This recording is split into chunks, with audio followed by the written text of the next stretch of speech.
మనము అధ్యక్ష కాకిని చూపించే తెల్లగుంది తెల్లగుంది తెల్లగుంది అంటే ఏం మాట్లాడగలుగుతాం అధ్యక్ష దీని గురించి? ఏం మాట్లాడలేము. ఎందుకంటే ఎన్ని అప్పులు ఇచ్చినారు, ఎన్ని అప్పులు దిద్దినారు అనేది రైతులకు బయట తెలుసు, బ్యాంకులకు తెలుసు. 50,000 కంప్లీట్ చేస్తామని చెప్పేసి ఇంతవరకు 50,000 లోపల ఉండే వాళ్ళని ఎంతమందికి ఇచ్చినారని అది తెలుసు. అంతెందుకు అధ్యక్ష, ఇన్ని లక్షల అకౌంట్లు అంటున్నారు కానీ ఇంతవరకు కూడా ఖచ్చితంగా ఇంత డబ్బులు క్రెడిట్ చేసినాం బ్యాంకులు అని చెప్పి ఒకసారి చెప్పమనండి అధ్యక్ష, ఎంత క్రెడిట్ చేశారో. మరి అది లేదు కానీ ఇవి చెప్తారు అధ్యక్ష. అదేవిధంగా మరి డ్వాక్రా లోన్ల విషయానికి వస్తే నిన్న కూడా నేను చెప్పడం జరిగింది అధ్యక్ష. డ్వాక్రా లోన్లు 14,200 కోట్లు ఉండేటివి, దాంట్లో 1000 కోట్లు మాత్రమే మళ్ళీ రెన్యూ అయినాయి, 2,000 కోట్లు కొత్తగా వచ్చినాయి. అవన్నీ లెక్కేస్తే మనకు వాస్తవానికి వడ్డీ, అపరాధ వడ్డీ అంతా కలిస్తే దాదాపు మనకు 2,500 కోట్లు ఇంత వడ్డీ అవుతా ఉంది. ఇప్పుడు ఇక్కడ బ్యాంకు రుణాలు, డ్వాక్రా మహిళలది ఇవన్నీ కూడా కట్టొద్దు పెట్టొద్దని ఎవరు చెప్పరు అధ్యక్ష, మంచిదే కడితే. కాకపోతే ఈ కన్ఫ్యూజన్ వలన ఏమవుతుందంటే పాపము రైతుల అకౌంట్స్ ఎన్పిఐ అకౌంట్స్ అవుతా ఉన్నాయి, డ్వాక్రా మహిళల అకౌంట్స్ ఎన్పిఐ అకౌంట్లు అవుతా ఉన్నాయి. వాళ్ళు ఎంత ఇబ్బంది పడతా ఉన్నారు వాళ్ళు ఫ్రెష్గా. ఎందుకంటే సిస్టమ్ను డిస్టర్బ్ చేసినట్లు అధ్యక్ష. చేసేది పక్కాగా చేస్తే సంతోషము, రాష్ట్ర ప్రయోజనాలే మనకందరికి కావాలి. మంచి పని చేసిన వాళ్ళని ఎవరన్నా కానీ వద్దంటారు అధ్యక్ష, మనం ఖచ్చితంగా నేను ఒప్పుకుంటాము. అదేవిధంగా ఏజ్ లిమిట్ అధ్యక్ష, పెన్షన్ స్కీమ్ బాగా జరుగుతూ ఉంది, సంతోషంగా మన రిపోర్ట్లు కూడా చూసాము. కాకపోతే మనం మేనిఫెస్టో చూసినట్లయితే వెరీ క్లియర్గా దాంట్లో 60 ఏళ్లకు పెన్షన్ ఇస్తామని ఉంది. మళ్ళీ ఈ రోజు 65 ఏళ్లకు 1 సంవత్సరం తక్కువ ఉన్నా కూడా ఇవ్వడం లేదు. అది ఎందుకు అని చెప్పి మనం ప్రశ్నిస్తా ఉంటాం అధ్యక్ష. అది కూడా 60 ఏళ్ళు చేస్తే మనం ఇచ్చిన మాట ప్రకారం, ఎందుకంటే మేనిఫెస్టో అంటే మనం ఇచ్చిన మాట అధ్యక్ష, మరి దాని ప్రకారం బాగుంటుందని చెప్పి. దాని తర్వాత లాస్ట్కి వచ్చేటప్పటికి అధ్యక్ష, బాబు వచ్చా జాబు వచ్చా. సో మంచి అసలు బ్యూటిఫుల్ అధ్యక్ష, చూసేదానికి వినేదానికి ఎంత నీట్గా సిస్టమేటిక్ ఉంది. కాకపోతే ఒక్కటి అధ్యక్ష, ఇంతవరకు అసలు దాన్ని శబ్దమే లేదే ఎక్కడ అని చెప్పి. బాబు వచ్చి సంవత్సరం అవుతుంది, అసలు జాబులు సంగతి, అసలు మన దీని సంగతి మాత్రము ఎక్కడ కూడా కనపడడంలే. ఎందుకంటే ఈ రోజు మనం మాట నిలబెట్టుకోవాలంటే దాదాపు 1,75,000 ఇండ్లు ఉన్నాయి, హౌస్ హోల్డ్స్ ఉన్నాయి అధ్యక్ష. 1,75,000 హౌస్ హోల్డ్స్ మనము 2,000 రూపాయల ప్రకారం ఈ రోజు ఇచ్చిన 1,75,00,000 హౌస్ హోల్డ్స్ కు 2,000 రూపాయల ప్రకారం మన మాట ప్రకారం యాక్చువల్ గా ఇవ్వాల్సిన అవసరం ఉంది అధ్యక్ష. మరి ఇంకొక అంశం అధ్యక్ష, ఇవన్నీ కూడా మన ఎలక్షన్ మేనిఫెస్టోలో ప్రోగ్రెస్ అన్నమాట. నెక్స్ట్ కమ్స్ దాంట్లో అడ్రస్ లో లోకల్ బాడీస్ గురించి ఉంది అధ్యక్ష. లోకల్ బాడీ జన్మభూమి ప్రోగ్రామ్ నాకు ఒకటి తెలియక అడుగుతా అధ్యక్ష. ఇప్పుడు భారతదేశం అంతా కూడా ఒక సిస్టమ్ ప్రకారము మనకు parliament, assembly, local body governments, జిల్లా పరిషత్, మండల ప్రజా పరిషత్, సర్పంచులు ఇవన్నీ కూడా 2 టైర్ 3 టైర్ రకరకాల సిస్టమ్, కాన్స్టిట్యూషనల్ అమెండ్మెంట్స్ ప్రకారం 3 టైర్ సిస్టమ్ ఇవన్నీ కూడా చక్కగా జరుగుతుంది. ఎక్కడే కానీ అధ్యక్ష మనకు నిజంగా లోకల్ బాడీస్ లో కాన్స్టిట్యూషనల్లీ ఎలక్టెడ్ పీపుల్ ఎవరికైనా కానీ ఈరోజు ఏమైనా హక్కులు కనపడతా ఉన్నాయి అధ్యక్ష? అసలు ప్రతి దానికి ప్యారలల్ అడ్మినిస్ట్రేషన్ అధ్యక్ష. ఆ ప్యారలల్ అడ్మినిస్ట్రేషన్ ఎట్లుందంటే ఏ ఒక్క దాంట్లో కూడా జన్మభూమి కమిటీ మళ్ళా పక్కన, అంటే సర్పంచ్ చూసుకుంటున్నాలన్నమాట అధ్యక్ష, ఏం చేయాలా నేను అని చెప్పి, మండల ప్రెసిడెంట్ చూసుకుంటున్నా ఏం చేయాలా నేను అనేసి జన్మభూమి కమిటీలో. ఇది కాకుండా నెక్స్ట్ వచ్చేసేటప్పటికి కొత్త ఫ్యాషన్ అధ్యక్ష, ఇదో కొత్త ఫ్యాషన్, అడాప్షన్ దత్తుకు తీసుకోవడం అధ్యక్ష. ఎవరినన్నా చూడు, ఇప్పుడు లేటెస్ట్ అధ్యక్ష, ఇది మొన్నటి వరకు స్మార్ట్ సిటీస్ ఉండే లాస్ట్ మంత్, ఇప్పుడు లేటెస్ట్ ఈ మంత్ క్యాలెండర్ వచ్చేసి అడాప్షన్. ఎక్కడికన్నా మనం ఊరికి పోతే ఎవరిని అడాప్ట్ చేసుకుంటుండవు, ఎవరిని అడాప్ట్ చేసుకోవాలా, ఎన్ని ఊర్లు అడాప్ట్ చేసుకోవాలా, ఎక్కడి పోయి అడాప్ట్ చేసుకోవాలా, పోనీ అడాప్టే చేసుకుందాం అనుకుందాం అధ్యక్ష. ఇన్సెంటివ్ ఏమి, ఆఫీసర్లు అడాప్ట్ చేసుకుండ్రి, రాజకీయ నాయకులు అడాప్ట్ చేసుకుండ్రి. నేను ఒకసారి మా కలెక్టర్ గారిని అడిగాను అనమాట, బాగానే ఉంది, ఒకరిని కాకుండా 2 అడాప్ట్ చేసుకుంటాంలే, కాకపోతే ఏమి ఇస్తారు మీరు చెప్పండి దానికంటే. ఫైనల్ గా సారాంశం అంతా నాకు అర్థమయ్యేది ఏమంటే ఎన్ఆర్ఈజిఎస్ ప్రోగ్రామ్ లో వర్కులు వస్తాయంట అధ్యక్ష. అది సహజంగా వచ్చే వర్కులే, అదే మనకు మళ్ళీ డైరెక్ట్ చేస్తారంట. మనము existing system of local body governance ను ఇంత డిస్టర్బెన్స్ చేసి సాధించేది ఏమి అని. ఇది కాకుండా అధ్యక్ష మళ్ళా కొత్తగా అధ్యక్ష మేము గమనిస్తా ఉండేది మిషన్స్ అధ్యక్ష. 6 machines to take the state forward. ఇప్పుడు బాగానే ఉంది, మనకు ఉత్సాహం, మన రాష్ట్రాన్ని బాగుపరచాలి, అంత బాగానే ఉంది. ఈ మిషన్స్ అన్ని కూడా ఏదో ఒక రూపంలో ఏదో ఒక మినిస్ట్రీస్ కవర్ కావడం లేదా అధ్యక్ష? సోషల్ ఎంపవర్మెంట్ విషయం, వెల్ఫేర్ మినిస్ట్రీ లేదా అధ్యక్ష, దానికి ఒక మంత్రి లేదా, ఒక సబ్ సిస్టమ్ లేదా, ఒక స్టాఫ్ లేదా, ఒక డిపార్ట్మెంట్ లేదా, ప్రతి ఒక్కటి మిషన్. నాకు అర్థమైనది ఏమంటే అధ్యక్ష, ఈ మిషన్ యాక్చువల్ గా మిషన్ మోడ్, ఇదొకటి కొత్త వర్డ్, ఎవ్రీ మంత్ ఒక టర్మ్ కదా, లేటెస్ట్ టర్మ్ మిషన్ మోడ్ అనమాట. ఈ మిషన్ మోడ్ అంటారు. ఈ మిషన్ మోడ్ ఏమి అని అంటే నాకు అర్థమైనది, మిషన్ అనే ఒకటి పెట్టి సిఎస్ఎస్లు ఉన్నాయి కదా అధ్యక్ష, central sponsored scheme, government of India scheme, government of India ఇచ్చే స్కీములు అన్నీ కూడా మన మిషన్ ద్వారా పెట్టి రాష్ట్ర ప్రజలకు మాత్రము ఇది మనమంతా చేస్తా ఉన్నామని చెప్పుకునేదానికి తప్ప నాకైతే వేరే ఏ విషయంలో కూడా మిషన్ అయితే దాని మిషన్ ఏమీ నాకు అర్థం కావడం లేదు అధ్యక్ష. నాకైతే గవర్నమెంట్ ఆఫ్ ఇండియా స్కీమ్ మనం పెట్టేదానికి. దాని తర్వాత అధ్యక్ష మరి అడ్మినిస్ట్రేషన్ పట్ల యాక్చువల్గా ఎంత చక్కగా జరుగుతా ఉందంటే అడ్మినిస్ట్రేషను, మీడియా రిపోర్ట్స్ అన్ని చోట్ల కూడా ముఖ్యమంత్రి గారు ఒక్కరే పనిచేస్తున్నారు. అసలు మంత్రివర్గం ఏం చేయడం లేదు, అసలు బ్యూరోక్రాట్స్ ఏం చేయడం లేదు, అసలు ఎమ్మెల్యేలే ఇంకా అనవసరం, అసలు కింద స్టాఫ్ ఎంప్లాయీసా వాళ్ళకి అసలు మేమెవరు అద్దం ముందు నిలబెట్టుకొని మేమెవరు మా బాధ్యత ఏమి ఈ స్థాయికి వచ్చింది అధ్యక్ష. నేను అడుగుతా ఉన్నా వీడియో కాన్ఫరెన్సింగ్ ఇప్పుడు ఎట్టయిపోయింది అధ్యక్ష. నిజం మీద గుండె మీద చేసుకుంటే దాదాపు 175 మందిలో 174 వీడియో కాన్ఫరెన్స్ గురించి అందరికీ తెలుసు అధ్యక్ష. ఏ ఆఫీసర్కు ఫోన్ చేసినా ఐ మీన్ వీడియో కాన్ఫరెన్స్ అని మెసేజ్ వస్తుంది అధ్యక్ష. ఏ స్థాయికి వచ్చిందంటే ఆ మెసేజ్ మామూలుగా మనకు నోకియాలో శాంసంగ్లో టెంప్లెట్స్ అని ఉంటాయి కదా అధ్యక్ష. అంటే I'm busy, I will call later, sorry I cannot take your call, అట్లా వాళ్ళని రిక్వెస్ట్ చేద్దాం అనుకున్న అధ్యక్ష. ఇది కూడా మళ్ళీ మేము టైప్ చేసేందుకు మీరే పెట్టేసేయండి మా రాష్ట్రంలో అమ్మే ఫోన్లకంతా ఐఎమ్ అది ఇన్ వీడియో కాన్ఫరెన్స్. ఇది అందరికీ అధ్యక్ష. లాస్ట్ చాలా మంది అధికార పార్టీ వాళ్ళు కూడా బాధపడుతున్నారు. ఎవరికి ఫోన్ చేసినా వీడియో కాన్ఫరెన్స్.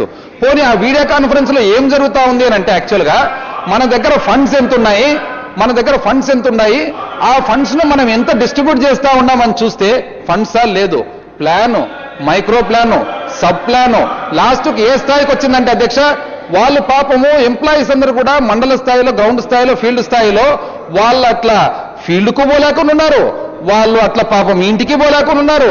వాళ్ళు కేవలము పరిమితం టు వీడియో కాన్ఫరెన్స్. ఎందుకంటే ఎప్పుడు స్టార్ట్ అయితే తెలియదు, 1 గంట వీడియో కాన్ఫరెన్స్ 3 కావచ్చు. మరి ఈ వీడియో కాన్ఫరెన్స్ సిస్టానికి వస్తే అధ్యక్ష ఒక ఎంప్లాయీస్ రోజు నాతో పాపం రిప్రజెంట్ చేస్తూ, సార్ నేనుండి ఏమయ్యా బాబు ఎప్పుడు దొరకరు మీరంటే, ఇది వాస్తవం నాకే జరిగింది అధ్యక్ష. ఏమంటే సార్ ఇది ఎట్లా హైటెక్ ప్రభుత్వం సార్, ముఖ్యమంత్రి గారు ఎట్లా కానీ ఖచ్చితంగా ఇది హైటెక్ అడ్మినిస్ట్రేషన్ ఉంటుంది. ఈ వీడియో కాన్ఫరెన్స్ ఫెసిలిటీ ఏ విధంగా అయితే ప్రొవైడ్ చేసినారో, ఆ సౌలభ్యం కల్పించినారో, మాకు కూడా ఇంటికి మాకు ఆఫీస్కు వీడియో కాన్ఫరెన్స్ ఫెసిలిటీ మాకు కూడా కల్పిస్తే అట్లన్నా కానీ మేము కనీసం మా కుటుంబ సభ్యులతో మాట్లాడుకునేదానికి అవకాశం ఉంటుందని చెప్పి ఒక ఎంప్లాయీ చెప్పిన మాటలు అధ్యక్ష. మరి నేనేం చెప్తా ఉన్నా అంటే ఒక్కసారి మన గౌరవ ముఖ్యమంత్రి గారు టక్కని చెప్పేసి ఒక స్టేట్మెంట్, అయ్యా నేను ఒక్కరినే కాదు అందరూ పనిచేస్తున్నారు, మంత్రివర్గం అంతా పనిచేస్తుంది, ఎమ్మెల్యేలు పనిచేస్తున్నారు, బ్యూరోక్రాట్స్ పనిచేస్తున్నారు, ప్రతి ఒక్కరు పనిచేస్తున్నారని చెప్తే అప్పుడు ఏమవుతుందంటే ప్రతి ఒక్కరికి కూడా ఒక కాన్ఫిడెన్స్ వస్తుంది అధ్యక్ష. ఎందుకంటే ముఖ్యమంత్రి గారి ట్రావెల్ కూడా అధ్యక్ష, ఆ ట్రావెల్ కూడా ఎంత ఫాస్ట్ ట్రావెల్ ఉందంటే అధ్యక్ష, మొన్ననే గమనించిన సోషల్ ఎంపవర్మెంట్ మిషన్ కు సంబంధించిన ప్రోగ్రామ్ అధ్యక్ష. ఒకరోజు ఆఫ్టర్నూన్ అరైవల్ కర్నూల్, గంట meeting, departure Anantapur, afternoon arrival Anantapur, గంట programme, departure Kadapa, evening arrival Kadapa, departure Tirupati programme 1 hour, ఆ తర్వాత private plane special flight Hyderabad. ఇప్పుడు నాకు తెలియక అడుగుతా అధ్యక్ష, అర్ధ రోజు లోపల ఎంటైర్ రాయలసీమనంతా కూడా ఒకవేళ కవర్ చేసేదానికి అంత ఎమర్జెన్సీ అంత అవసరం, దాని బదులు half day Kurnool, half day Kadapa, half day Anantapur, ఎంత చక్కగా అడ్మినిస్ట్రేషన్ జరుగుతుంది అనేది నేను అడుగుతా ఉన్నా అధ్యక్ష. మరి అడ్వైజర్స్ విషయానికి కూడా అధ్యక్ష, అడ్వైజర్స్ విషయానికి వస్తే అధ్యక్ష మొట్టమొదటిసారిగా మనం గమనిస్తా ఉన్నాం అధ్యక్ష, అడ్వైజర్లు బయటకు వచ్చి మీడియాతో మాట్లాడడం. ఇంతకు ముందు కూడా అధ్యక్ష నేను కూడా విన్నాను, కానప్పుడు పెద్ద మనుషులు మనకు అడ్వైజర్స్ ఉండేవాళ్ళు. ఎటువంటి వాళ్ళు పెద్ద మనుషులు, టిహెచ్ చౌదరి గారు, మరి రామకృష్ణరావు గారు, మరి రాఘవేంద్రరావు గారు, వీళ్ళందరూ పెద్ద మనుషులు అధ్యక్ష, అడ్వైజర్స్ టు స్టేట్, వాళ్ళందరూ అడ్వైజ్ ఇచ్చినారు. కానీ ఎప్పుడు కూడా ఇప్పుడున్న అడ్వైజర్ మాదిరి బయటకు వచ్చి మీడియాకు వచ్చి ఆ అపోజిషన్ వాళ్ళకి అది తెలీదు, ఈ అపోజిషన్ వాళ్ళకి తెలీదు. Advisers they will confine themselves to the advice to the government, కానీ బయటికి మీడియాకు వచ్చి మాట్లాడడం ఏమనేది నాకు ఇంతవరకు అయితే అర్థం కాలేదు అధ్యక్ష. మరి ముఖ్య అంశం అధ్యక్ష విషయానికి మళ్ళీ డీటెయిల్గా వస్తాను అధ్యక్ష.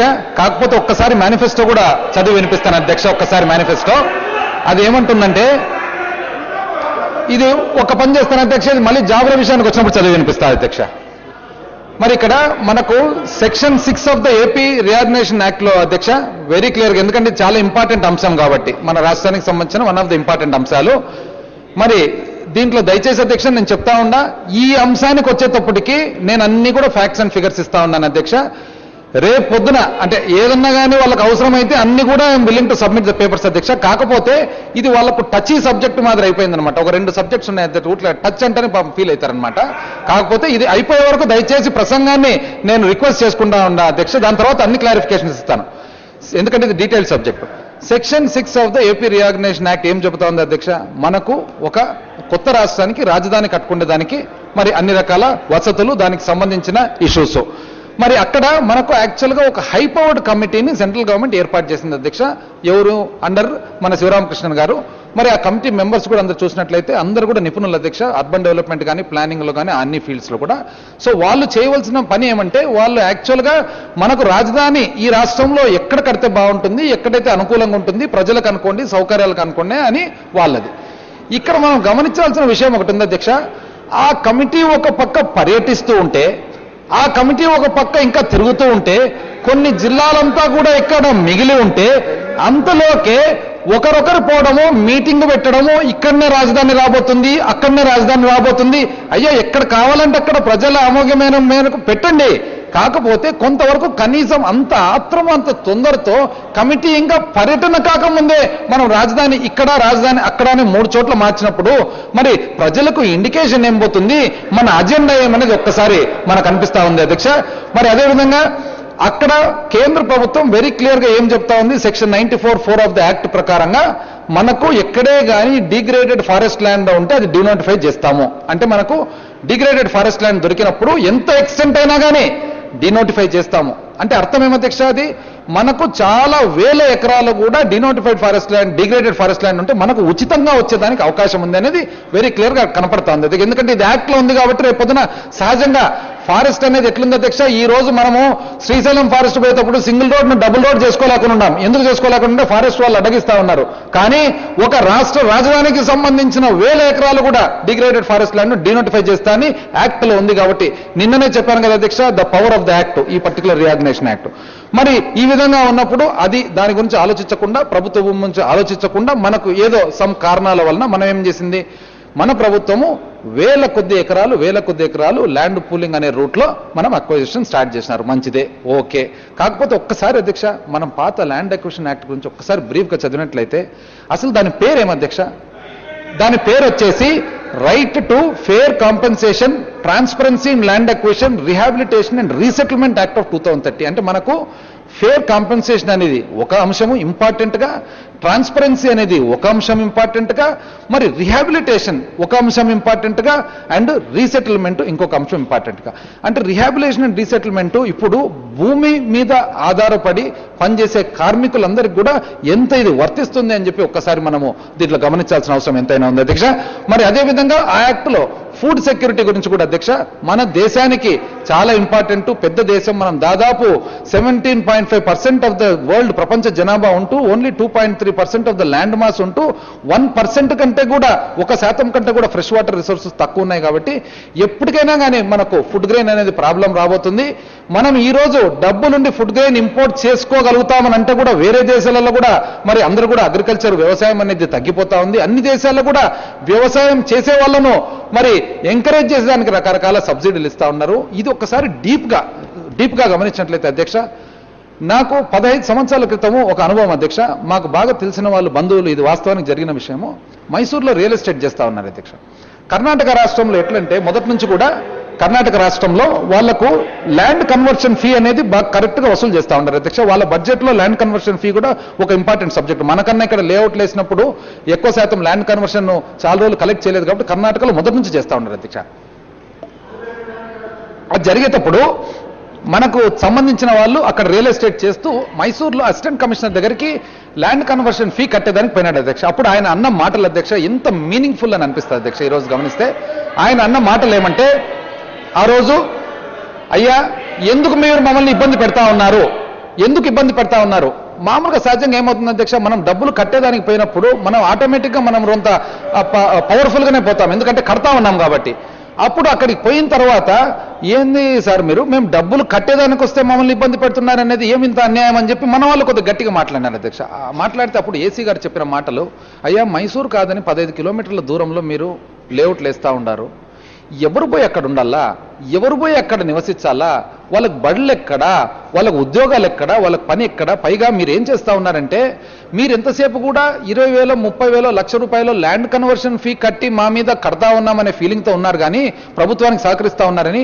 పంట పొలాలు ఎంత పంట లేకుండా చేస్తున్నారు, పంట పండేది పక్కన పెట్టి మీరు వేసిన ఆ గ్రావెల్ రోడ్స్ అవి చేసినందువల్ల కనీసము పశువులకు మేత కూడా లేకుండా చేస్తా ఉన్నారని చెప్పిన మాట అధ్యక్ష అసిస్టెంట్ కమిషనర్ గారు ఆ రోజు.